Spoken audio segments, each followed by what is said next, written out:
They said she earned her silence in the kind of missions no medals ever mention. But that silence shattered the moment he grabbed her hair. And in that sunlit courtyard, Arrogance made its biggest mistake.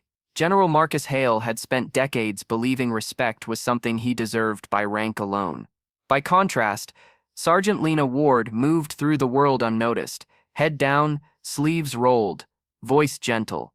No one on the Marine base knew that before she wore standard fatigues, she commanded one of the most classified Black Ops units in American history. They learned the truth only after the general made a choice that would haunt him.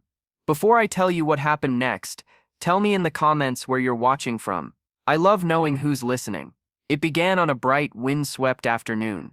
Dust rolled across the training yard as Hale stormed toward Lena, furious that a female soldier had been reassigned to his unit without his approval. His voice boomed, echoing across the open grounds, drawing soldiers from the barracks and from the shade of the vehicles parked nearby. Then, in front of everyone, he reached out and yanked her hair. A gasp swept through the watching Marines. Even the wind seemed to hold its breath. Lena's knees bent, instinct, not weakness.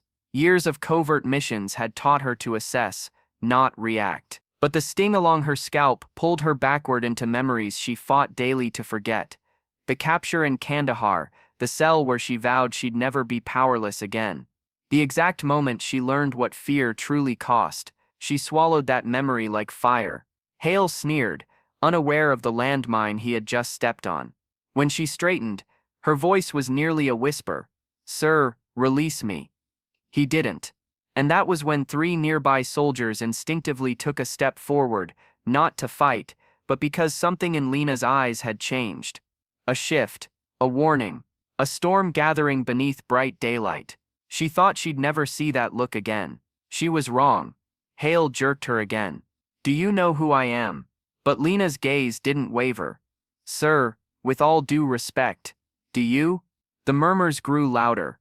Someone dropped a coffee cup, and it rattled on the concrete. The air turned tight around them, as if the sun itself paused mid-sky to watch what would unfold. Lena didn't fight him. Not yet. She simply stepped back, calculated, precise, forcing his grip to misalign, making him stumble as he tried to maintain control. A subtle move, invisible to anyone without special operations training, but devastatingly clear to the few watching veterans. One of them whispered, "Oh God, she's one of them." Hale heard it. Confusion flickered across his face. And then over the hill, vehicles rolled in. Quiet, coordinated, purposeful. A convoy that had no business arriving on a simple training day. Their insignias were unmarked, their uniforms identical and unfamiliar to most Marines on the base. The moment the first door opened, Hale's hand slipped from Lena's hair. Because the men stepping out weren't ordinary soldiers. They were her team. The very unit she once commanded. The operatives who owed her their lives. They filled the yard like a rising tide. Silent, disciplined, moving with the precision of people who had seen death and outrun it together. Their leader, a tall captain, with the kind of presence that made seasoned officers stand straighter, walked right up to Hale. He didn't salute him. He saluted Lena. "Ma'am," he said, voice steady under the glaring sun. "You said to come only if you were ever compromised."